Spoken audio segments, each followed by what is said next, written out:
नमस्कार दोस्तों, स्वागत है आपका अपने चैनल शिव शक्ति दर्शन में। अगर आपने इसे सब्सक्राइब नहीं किया है तो सब्सक्राइब ज़रूर कर लें।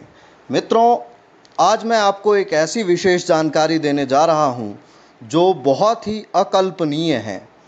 वैवस्वत मनु ने जब यज्ञ किया था पुत्र प्राप्ति के लिए, ऐसे समय में एक ऐसी उत्पत्ति हुई जिसे ना तो स्त्री ना पुरुष, वह पहले स्त्री थी और बाद में जाके पुरुष का उन्होंने भोग किया। वैवस्वत मनु के 9 पुत्र थे, वो उन्हीं के समान हुए और उनका नाम कुछ इस प्रकार था। पहले पुत्र थे इक्ष्वाकु, दूसरे नाभाग, धृष्ट, शर्यात, नरिष्यंत, प्रांशु, अरिष्ट, कुरुष और पृषद्र। एक समय की बात है, प्रजापति पुत्र की प्राप्ति से यज्ञ करने जा रहे थे और उस यज्ञ का नाम था मैत्रावरुण यज्ञ। मैत्रावरुण की आहुति उन्होंने अपने यज्ञ में डाली। उनका एक अंश वहाँ प्रकट हुआ और उस अंश के बारे में ही मैं विशेष चर्चा करने वाला था। इसे ज़रा ध्यान से सुनिए। वो अंश दिव्य वस्त्र एवं दिव्य आभूषणों से युक्त दिव्य रूप वाली एक कन्या की उत्पत्ति हुई, जिसका नाम इला था। महाराज मनु ने उसे इला कहकर संबोधित किया और कहा, कल्याणी, तुम मेरे पास आओ। तब इला ने मनु से कहा, महाराज, मैं मैत्रावरुण के अंश से उत्पन्न हुई हूँ, अतः पहले उन्हीं के पास जाऊंगी। आप मेरे धर्म में बाधा न डालिए। यह वचन सुनकर वह सुंदरी मैत्रावरुण के समीप जाकर हाथ जोड़कर बोली, भगवन, मैं आप दोनों के अंश से उत्पन्न हुई हूँ। आप लोगों की किस आज्ञा का पालन करूँ, ये आप मुझे बताएं। मनु ने मुझे अपने पास बुलाया है।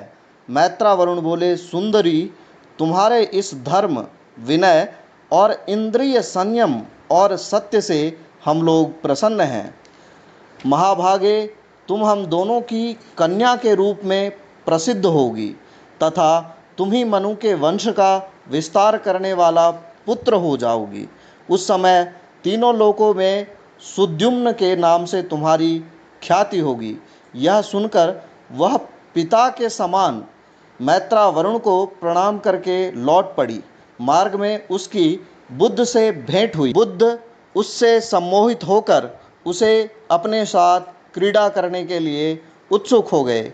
इला ने इस बात को मान लिया और इला और बुद्ध के संयोग से वहाँ एक पुत्र की उत्पत्ति हुई और उस पुत्र का नाम था पुरुरवा।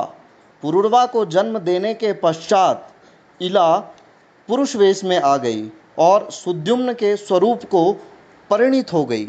वो मनु के सुद्युम्न स्त्री तथा पुरुष दोनों लक्षणों से युक्त हुई। एक समय जब राजा मनु भगवान सूर्य में प्रवेश करने लगे, अपने बच्चों को उन्होंने राज्य दिया और ऐसे समय पर जो सुद्युम्न थी उसे राज्य न देने का प्रस्ताव उन्होंने इसलिए रखा था क्योंकि वो स्त्री वेश में प्रकट हुई थी। और महाराज वशिष्ठ के कहने पर मनु ने इस बात को मान लिया और उन्हें राज्य भी दिया।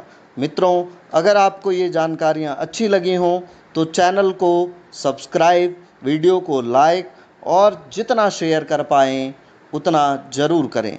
नमस्कार मित्रों, हर हर महादेव।